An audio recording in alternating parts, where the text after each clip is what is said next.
Vamos então fazer a nossa última listinha aqui. Um martelo faz sobre um prego cravado na parede uma força de 100 newtons. Então, bem, aqui está o prego, né?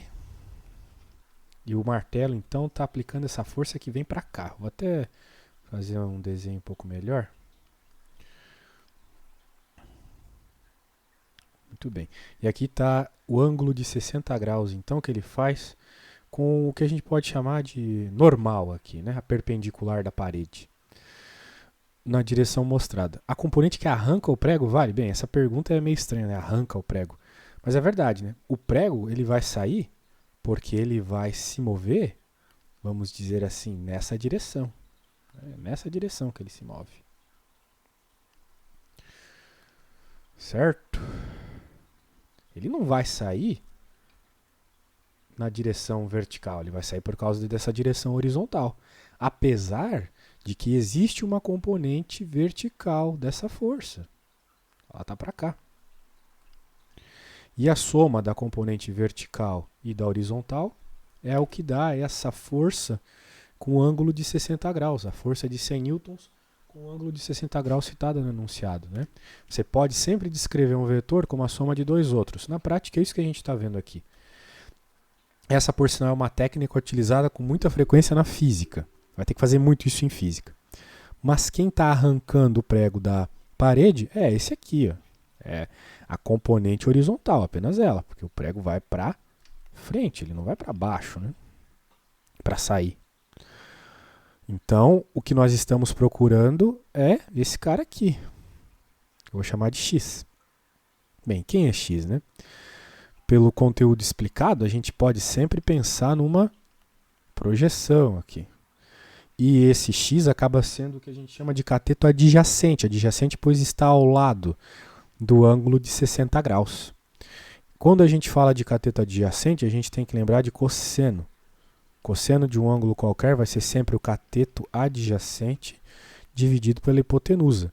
Claro, eu estou falando de triângulos por uma questão de vetores, mas tem tudo a ver. A gente está falando disso já faz um tempo, né? Aqui nós temos um triângulo retângulo. Se aqui é o ângulo de 90 graus, aqui é a hipotenusa. Então, para o nosso caso, o cosseno é de 60 graus. O cateto adjacente é o que nós estamos interessados, o x. E a hipotenusa é a própria força de 100 newtons citada no enunciado aqui. Então é essa força que foi aplicada pelo martelo.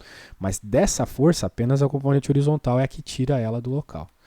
Então o cosseno de 60 graus é 1 meio, né? Portanto, se eu fizer a substituição aqui, vai ficar 1 meio, né? Vezes o 100, porque eu passo esse 100 multiplicando para cá, e isso fica igual a x. Logo, a componente horizontal tem força de 50 newtons, ou seja, são esses 50 newtons que tira o prego da parede. Só isso. Tranquilo, né? Então, tudo passa por verificar essa questão aqui da triangulação, né? Fazer a trigonometria da força. Então, a força foi aplicada na diagonal, mas ela tem a sua componente horizontal, que é quem na prática tira o prego ali, né? É isso aí. Muito bem, muito bem, muito bem. Então, vamos para a próxima.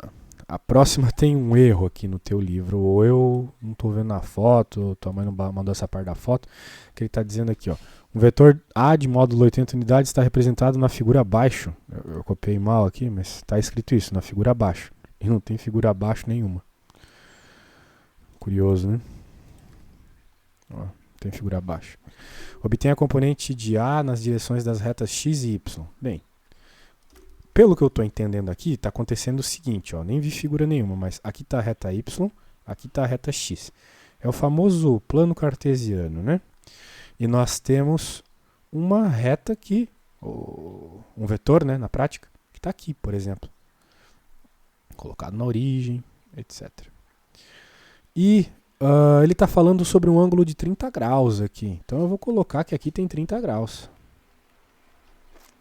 E ele quer saber as componentes nas direções x e y, ou seja, as componentes horizontais e verticais. Componentes são uma forma de escrever um vetor como a soma de dois outros. A soma nas coordenadas que nós estamos acostumados a trabalhar, né? A coordenada horizontal e vertical.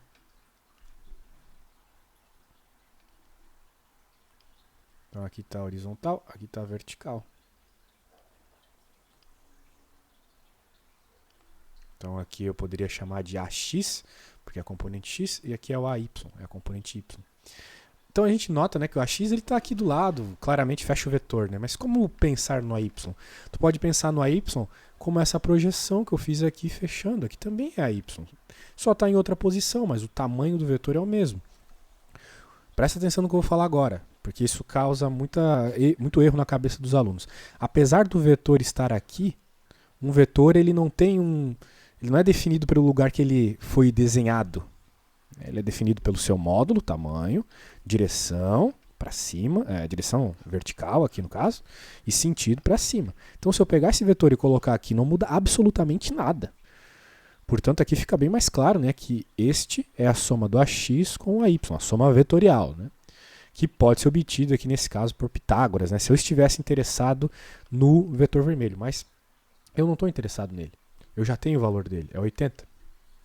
Quem eu tenho que encontrar é a y e a x. Levando em conta que eu tenho o ângulo de 30 graus. Então, veja, como ele falou de seno e cosseno, a gente já sabe, vai ter que utilizar essas funções trigonométricas. Eu acabei de falar sobre o cosseno. O seno é bem parecido, é cateto oposto dividido pela hipotenusa. Então, quem é cateto oposto aqui? Cateto oposto é o cara que está oposto, do outro lado do ângulo em questão, que é o 30 graus.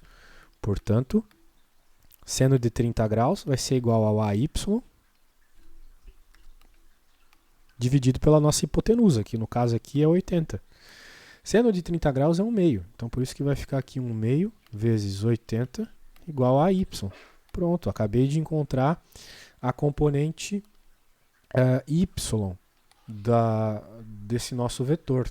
É 40, né? Porque 80 dividido por 2 é 40. 40 newtons. Muito bem. E agora a gente tem que fazer a mesma coisa para o cosseno, né? Já conversamos sobre cosseno. Então olha só o que eu vou fazer. Como vai ser cosseno do mesmo ângulo, já, afinal de contas o AX é o cateto adjacente, que está ao lado do ângulo de 30 graus. Então tem que trabalhar com cosseno. Só vou fazer o seguinte, ó. Aqui eu vou trocar seno por cosseno e aqui y por x.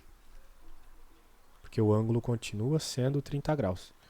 E daí ele vai falar lá que o cosseno de 30 graus é raiz de 3 sobre 2. Como é que eu sei? Porque esse é um dos ângulos notáveis. Tem que decorar esses ângulos notáveis. O seno, cosseno de 30 e 60 graus. Aparecem com muita frequência. Então o que acontece? Raiz de 3 é 1,7, praticamente. Dividido por 2 dá 0,85. Vezes 80, 68. A x vale então 88. Pronto. Encontramos as duas respostas. 88 e 40 newton. Opa, 88, eu falei isso mesmo? 68. Falando besteira. Não tinha como ser 88 porque o AX tem que ser menor que a hipotenusa, né? Então, é uma forma de você verificar se a sua conta está certa ou não, né? Eu coloquei 88 de errado ali. Mas eu percebi que estava errado, por quê? Porque se esse cara, ele é um cateto adjacente, e esse aqui é um cateto oposto, são catetos. Eles são obrigatoriamente menores que a hipotenusa. Então, tem que ser menor que 80 a resposta, obrigatoriamente. E isso sempre vai acontecer, não precisa ter medo, né? Afinal, você está reparando aqui que o seno sempre multiplica os números, ou o cosseno, né? Mas senos e cossenos são sempre valores menores que 1. Né? Então, sempre que você multiplica alguma coisa por um número menor que 1, essa coisa fica menor do que ela era inicialmente. Né? Por exemplo, pega a quantidade de dinheiro que você tem e multiplica por 0,2. Vai diminuir a tua quantidade de dinheiro. Então, dizer que você está multiplicando dinheiro nem sempre é bom. Né? Se está multiplicando por um valor menor que 1, você está perdendo grana. Então, vamos para a última.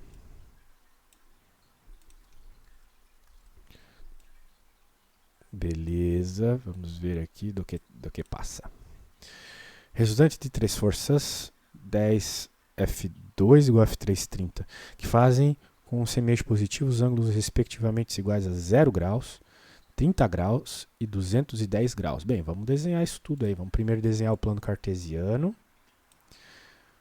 Muito bem. Agora vamos fazer a nossa querida força F1 com 0 graus. O que seria 0 graus? Bem, os graus começam a ser contados do eixo X aqui desse lado. Então aqui é 0 graus. 30, 40, 50, 90. 90, 180. 180, 270.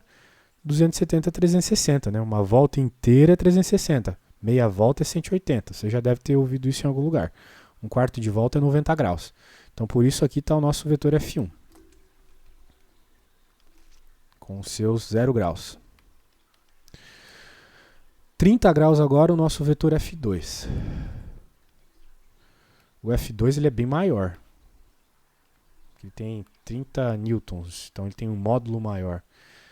Além de ele ter 30 newtons, ele também tem 30 graus aqui, com o eixo X. E o outro vetor vai ter 210 graus. Então olha só que interessante. Ele vai ter o mesmo tamanho aqui do F2. O F3 tem o mesmo tamanho do F2. Aqui ele tem 90 graus, aqui ele tem 180 graus. Então vai ser por aqui que ele vai ter 210 graus. Perceba que eu fiz ele na mesma direção aqui. Isso ocorre justamente porque se aqui fechou 180 graus, 180 mais 30, ou seja, o mesmo 30 que está aqui, fechando ao total 180 mais 30, 210 graus, que foi o informado aqui. Ok? Então, só lembrando que isso tudo é 180 graus. Mais 30, 210. E aí surge uma coisa muito interessante, né? Como os dois vetores eles são de mesmo módulo, porque F3 tem o mesmo módulo de F2, é a mesma intensidade de força, então, mas estão em mesmas direções e sentidos contrários, eles se anulam. Esse aqui anula com esse. E na prática acaba sobrando só esse vetor aqui. Não precisa então fazer nenhuma conta com os vetores verdes, porque por meio da direção angular aqui eles se anularam. Tipo um cabo de guerra, né? Sobrou só F1. Então a resultante vai ser o próprio F1, que tem módulo 10 newtons. Pronto, é isso, olha só. Sempre tem um truquezinho, né? Para resolver as contas mais rápido. É isso aí, qualquer coisa é só perguntar, tá bom? Tchau, tchau.